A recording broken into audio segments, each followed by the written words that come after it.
اللہ تعالیٰ نے اگر سہولت دے رکھی ہے کسی کو اور وہ اس سہولت کو استعمال کرتے ہوئے روزہ رکھتا ہے، اور اس کے مقابلے میں ایک مزدور ہے جو بیچارہ مزدوری کرتا ہے، تو یقیناً روزے کے رکھنے میں تو دونوں میں فرق ہے، لیکن کیا اللہ تعالیٰ اس فرق کو بھی سامنے رکھتے ہوئے ایک کو اجر زیادہ دے گا ایک کو کم؟ کیونکہ ایک نے اے سی میں سہولت میں افطار کیا، تو اگر اس نے سہولت میں افطار کیا تو یہ سہولیات تو اللہ نے اس کو خود دے رکھی ہے، تو جب دے رکھی اسی سہولیات کو اس نے استعمال کیا۔ دوسری طرف ایک غریب آدمی تھا، اس کے روزے میں اسے تکلیف پہنچی، تو کیا اس وجہ سے بھی دونوں کے روزے کے اجر و ثواب میں فرق ہوگا شریعت کے؟ جی بالکل ہوگا فرق،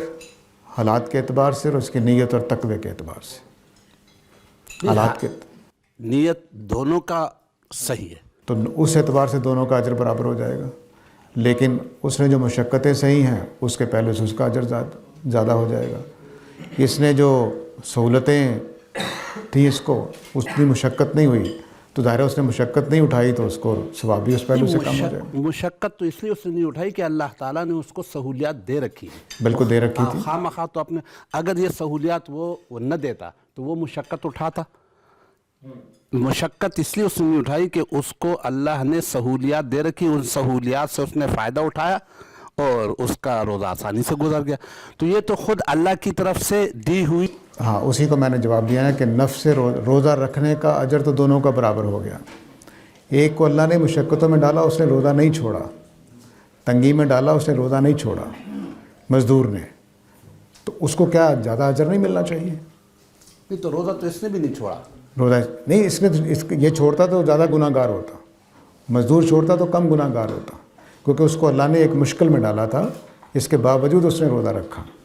اور اس کو تو اللہ نے مشکل میں ڈالا تھا، اس کے باوجود چھوڑ دیا، تو دونوں اس اعتبار سے تو اجر اپنی نیت کے اعتبار سے پورا اجر لے جائیں گے۔ جو انہوں نے روزہ رکھا، جس تقوی کے ساتھ رکھا، جس اخلاص کے پورا اجر لے جائیں گے۔ لیکن جہاں جہاں اللہ تعالیٰ کی آزمائش سخت ہوئی اور وہ ثابت قدم رہا، وہاں اجر زیادہ ہوگا۔ جہاں اس کے لیے سخت ہوگی، مثلا ایک امیر آدمی کے لیے صرف بھوک پیاس نہیں مسئلہ ہے، اس کے وہ چیزیں بھی چھوڑنی پڑتی ہیں جو وہ کر رہا تھا، تفریحات تھی، کچھ تھا، اس کو وہ بھی چھوڑنا پڑا ہے، تو اس اعتبار سے اس کے اوپر بھی ایک مشقت ہے، اس کو اجر اس کا ملے گا۔ اس سوال پھر میرے ذہن میں یہ آ رہا ہے کہ اللہ تعالیٰ نے جو تقسیم کر رکھی ہے کہ ایک کو ذرا سہولیات دی، دوسرے کو نہیں دی، تو اب یہ تقسیم تو خود اللہ کی ہے، تو پھر اللہ تعالیٰ روزے رکھنے میں تو دونوں کا اجر ایک جیسا ہونا چاہیے۔ مزدور کو اس لیے تکلیف مل رہی کہ وہ غریب ہے۔ نہیں، ایسا اصل میں آپ جا رہے ہیں عدل کی طرف، ہوگا عدل ہی، دونوں کے ساتھ عدل ہوگا، لیکن اپنے اپنے حالات کے لحاظ سے ہوگا۔ دونوں کے ساتھ پورا اجر ملے گا جو اس کے حالات کے مطابق ہے، ہوگا عدل ہی، لیکن یہ نہیں ہوگا کہ سب کا اجر برابر ہو جائے۔ مثال کے طور پر برابر بھی کر لیتے ہیں ایک اعتبار سے، مثال کے طور پر مزدور کو روزے کا 10 ثواب ملا کیونکہ اس نے بڑی مشقت سے روزہ رکھا تھا اور کھانا پینا اس کو میسر نہیں تھا، اس کو 10 نمبر مل گئے، اور ایک امیر آدمی نے بھی اپنے آپ کو سارے وہ حالات کے باوجود روزہ رکھا، پوری اخلاص کے ساتھ، پورے 10 نمبر مل گئے، تو اس سے حاصل کیا ہوا؟ فرق کیا؟ کوئی فرق نہیں پڑا۔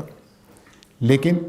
اللہ تعالیٰ یہ بیان کرتے ہیں کہ میں دوسروں لوگوں کے جو مشکلات ہیں ان کے لحاظ سے، ان کے تقوی کے لحاظ سے، ان کی تنگیوں کے لحاظ سے